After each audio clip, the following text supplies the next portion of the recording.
And folks, a new robotics project outside of Auburn, California. It is capturing the attention of the nation, and I want to show it all to you today. There is a 7-foot-tall Centaur-style robot that is designed to tackle high-risk emergency missions. It's being created by the robotics venture Satyress. It is like satyr, like the word, like where it's a goat person, but because it has a goat head, but it has like a centaur-type body. It's the mix of a satyr and a horse. It doesn't really make sense, but that's the word that they're going to go with in order to refer to this. The machine pairs a four-legged locomotion base with a humanoid upper body and a distinct horned goat-like head equipped with illuminated sensor optics. This is really unconventional in its aesthetics, but it is turning a lot of heads because the designers are emphasizing that the hybrid form is engineered for maximum utility in hazardous environments like wildfires, collapsed structures, and toxic industrial zones. They don't want it to move quite like an ordinary person. They want it to have the mobility of a horse because apparently they can move better than we can. Unlike traditional bipedal humanoids or the standard four-legged robot dogs that you normally see from like the Maryland robotics people, the Centaur design provides crucial mechanical advantages for emergency responders. The four-legged stance offers dynamic stability across uneven, debris-strewn terrain, while the upper torso also allows operators to utilize familiar humanoid tools, including chainsaws, drills, and heavy machinery attachments. Furthermore, the system utilizes friction-braked joints, ensuring that if power fails during a mission, the heavy robot locks into place rather than collapsing onto survivors or onto search teams. The robot operates entirely via remote human control rather than autonomous artificial intelligence. That's going to change here really soon. Like, don't get it twisted. Once they collect enough human data to just train the thing on, they're not going to have you pilot it anymore. It's just going to be it going into those types of zones and saving human people's lives. Like, I'm going to be real with you. What do policemen look like in a few years? Maybe a trade of the past. What do firemen look like in a few years? Maybe a trade of the past. It might be that we are serviced by Satyr, Satyr in the sense where it's like a centaur satyr. It's like it's a centaur in the sense where it's a horse body, but it's a satyr with a goat head. And people like me personally think that I believe this is going to get us used to the idea of when we have demons servicing us. Now listen, they're going to find Solomon's ring, which he used to command the forces of demons to get him to build the temple, they're going to use that in order to build the third temple, or at least they think that's what they're going to use. But that once we have Solomon's ring again and we're able to conjure these, like, I believe a lot of people call them jinns, some people call them demons. What they are is they're like demonic forces, and demonic in the sense where I don't believe they have our greatest interests at heart. I don't believe that they consider humans that much important. They're just the things that people see when they do DMT. Like, we're dealing with an idea that in the future, instead of police, we're going to have these like demon circles. You'll be able to draw a circle and you'll be able to put a sigil in the middle. And instead of calling the police, this is going to arrive. It will be, this is the pre-version of it. This is like, Alexander Graham Bell didn't just like ring up a phone. He didn't instantly send a cock picture to somebody. It took years to get to that point. But right now we have like satyr and centaur style robots that are going to be coming and saving you instead of police officers. And that's going to get us used to the idea of these goat-headed creatures, essentially. They're not going to be human beings anymore. We are going to be serviced by demons. After the New World Order is established, after, the world between us and the ethereal gets kind of vague and hazy, where we start to talk more, like, I'm going to be real with you. We are on the cusp of people like AI is going to figure out what consciousness is. It's going to figure out that like these things that we call ghosts are not really, they're not like this otherworldly creature. It is energies. It's presences that we all can interact with and intermingle with anytime we'd like. You have to call upon these forces. They'll only come into your life if you invite them in, or if you're weak in some manner. That's why a lot of alcoholics, people who are really prone to addicts, they're more often than not likely to be open to the influence of these types of creatures. They're the ones that have like goat types of sigils everywhere. Like, I'm going to be honest with you. These people, they're lightning rods, and they don't realize that they've opened themselves up to a world of electricity that is now channeling its way through them. But that is the demon inside of them. They are not fighting the demon. It's evil, and it's the world they want us all to get used to. The idea of the goat. The goat is the servant. Listen. They told us not to make false idols. I'm not a Christian, but in any extent, but I do believe that there is messages encoded where it's as though it's telling you to be cautious. It's telling you to be weary of anybody who says, we're going to come in, we're going to solve all of your problems. But the way we solve your problems is that we get the human element out of it. We are not going to have, like, why would you want a human being risking its life to come in and save you? Why would you want a human being to, go into a school shooting and risk its life? Why wouldn't you want these Sadar goat-headed robots to go in and save people's lives? It's honestly, you're the evil person for pushing back on this. This is new tonight. A Centaur-style robot is taking the internet by storm. It looks a little bit nightmarish, especially with some of the shots. The strange-looking bot is actually designed, though, to save lives. It's nearly 7 feet tall and called 3 Halves, a superhumanized general-purpose robot. It's called 3 Halves. Legs, a horse-like body, goat-like head. The company behind it is based in Auburn. The bot's designed to go into wildfire zones and disaster sites. Wow. This is a nice way to be pretty stable. It's a lot easier to make it walk compared to a biped because it's just more dynamically stable. It's quite light if you compare it to something like wheels and tracks. So that's where I ended up going with was the 4 legs. The Centaur-style robot can even use a chainsaw with its 2 arms, thus the nightmarish, I think, comparisons. The company says it's designed for jobs that are dangerous for humans, including extreme heat, bitter cold, darkness, and... Why don't we just make the 100-handed ones? Like, why don't we make the giant 3 brothers named Codus, Brarius, and Gyges? Like, why don't we just have giant 100-handed beings that are they're gonna service us instead of police forces? We're calling on Greek mythology, essentially. We're developing a world that people thought only existed in the fairy tales you told your children at night.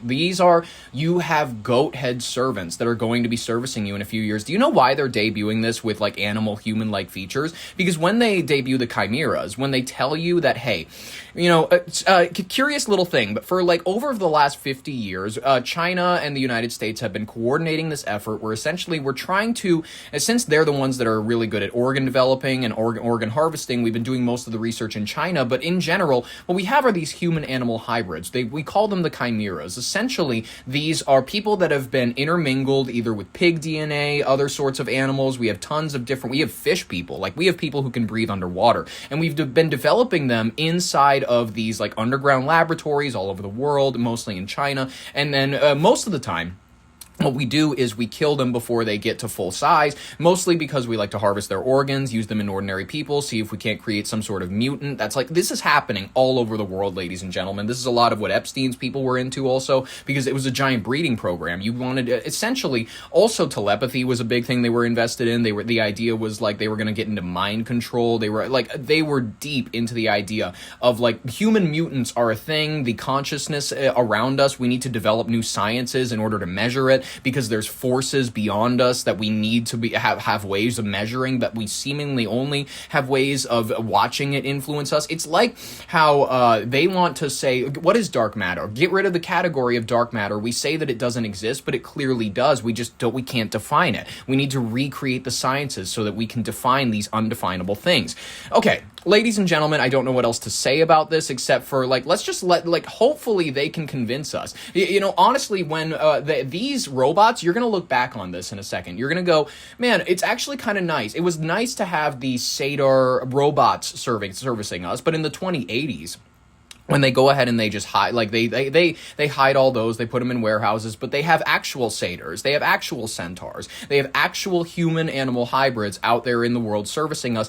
It's going to be like a look back on the past. Oh shit, that was kind of weird. Look back at the era when we had human beings that were police officers. Now we have humans that come out of laboratories. They technically don't have any human rights because we intermingle their DNA with horses or something, so they don't show up. We can make government servants with no human rights because they're technically not human beings. Then there's going to be fights for the animal-human hybrids. We're talking about a new era of humanity where we have spliced our DNA with the creatures around us, and as a result, we're creating new human rights categories. We're creating new species of people. This thing about the Khajiits or whatever, like in Skyrim, these cat people, the Argonians, these lizard people, these are things that exist in our world here and now. There's human beings that have been interspersed spliced with DNA. Like, if you wanted to look at just the shit in the Epstein files where it's like, oh, we want to connect human heads to pigs. We want to find a way to put a human head on a pig and somehow keep it alive. This stuff does not get...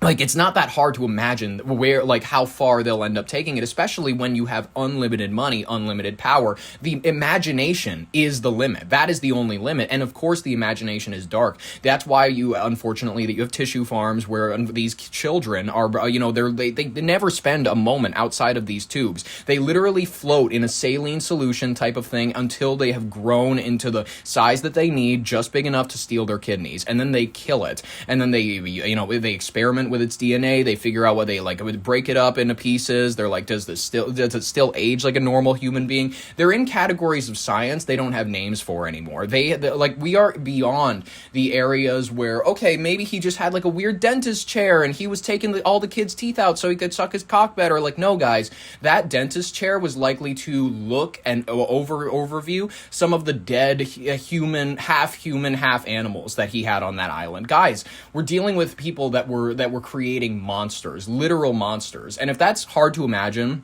if it's hard to imagine where Epstein would be the type to read the story of the Minotaur, he'd be the type to read the story of a woman breeding with a cow and then it creating a half man, half cow type creature. And if it's weird to you that he would ever read that and not think to, like, why not? When you are that dark, when you're that twisted, that manipulative of the mind, when you are that far gone in your own delusions, why not? It'd be kind of cool to have a bull-headed guy running around my island. Wouldn't that be kind of cool? That's exactly what all those tunnels underground are for. He trapped the Minotaur that he bred. He took his semen, he implanted it into a feminine bull, and then he created a half bull, half man. Listen, I understand that this sounds like, oh, we're having fun with your imagination. We're not talking about things that even could be remotely realistic or whatever. It's not hard to imagine these things when you get into the gene editing, the splicing, the not just transgendering, but transgressing what human nature was meant to be. Not even that it was meant to be, because that implies the idea that we come from a creator. But I'm saying you're going against what human beings are known to be. You're going against our nature, and you're creating versions of us that could have a degree of consciousness. These people that we splice with pig DNA in order to steal their organs because they technically don't have any human rights, they have a degree of consciousness. It's just not well researched because they more often than not kill these creatures before they're able to fully have conversations with them. Some of them are able to speak words, not great, but like some of them have been able to put together words. Some of them are like, they are to a degree intelligent. They have some way of interacting with the world around them that shows that their brain, it like takes in information. It learns like a human being does.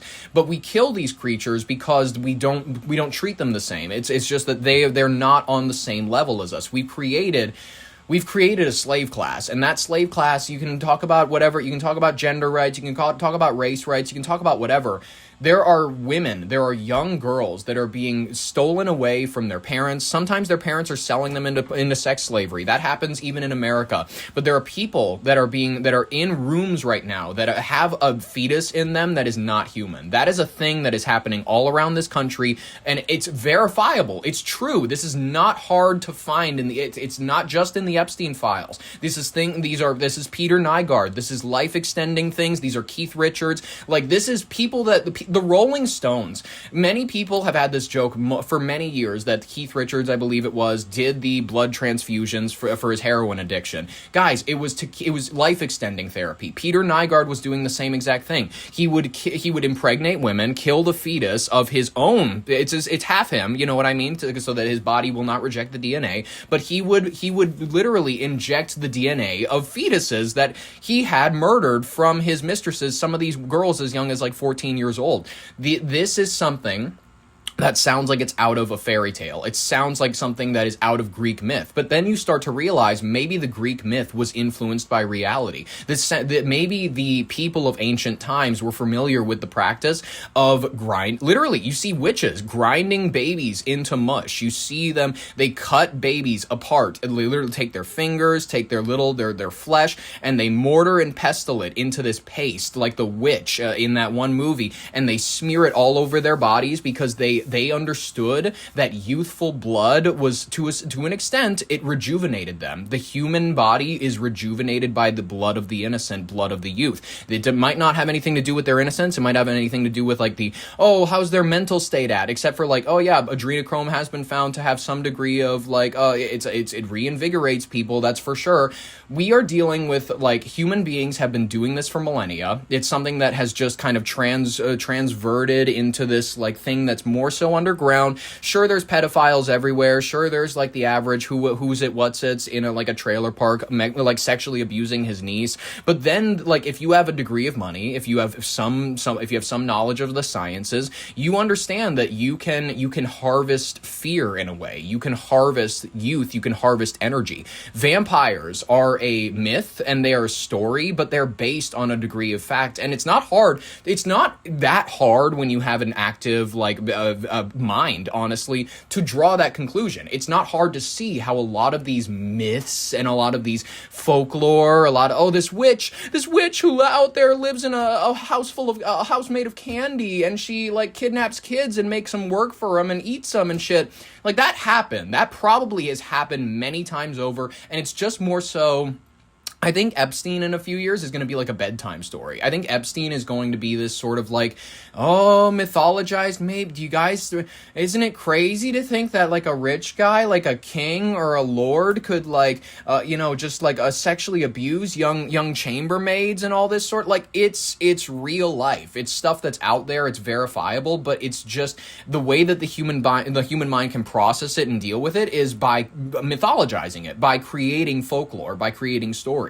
And I believe that's where we get a lot of these like vampiric tales. It's where we get this sort of this monster, this Jekyll and Hyde dynamic of like a monster hiding in the skin of an ordinary man. Because more often than not, that's where these stories originated. An ordinary man who just had an incredible amount of desire, an incredible amount of lust, an incredible amount of hate, deciding one day to act on all of those. And that's one of the scariest things out there, is that it is all up to the individual. If they have enough anger in them, if they have enough whatever, that kind of fire, that rage or whatever, that is what creates myths. It is a person who goes out and creates enough horror that humanity only has a way of dealing with it by creating a story in its own head, by mythologizing around the man, Jack the Ripper. It happened to prostitutes. It happened to it was like this college girl, Ed Kemper, Ted Bundy. Like, all of these stories will be coalesced into the story of the killer who don't get in his car, stranger danger. I love the way that we work. I love the way that we deal with things. I love the way that we process them by creating them. We boil them down into these basicer tales until, it's something as simple as like, I'm going to tell this so that my child goes to bed with a good moral. Like, that alone is like my favorite thing about us. I love story. I love how we create things in our mind just to like in little bite-sized packages so that it's easier for us to digest. Ladies and gentlemen,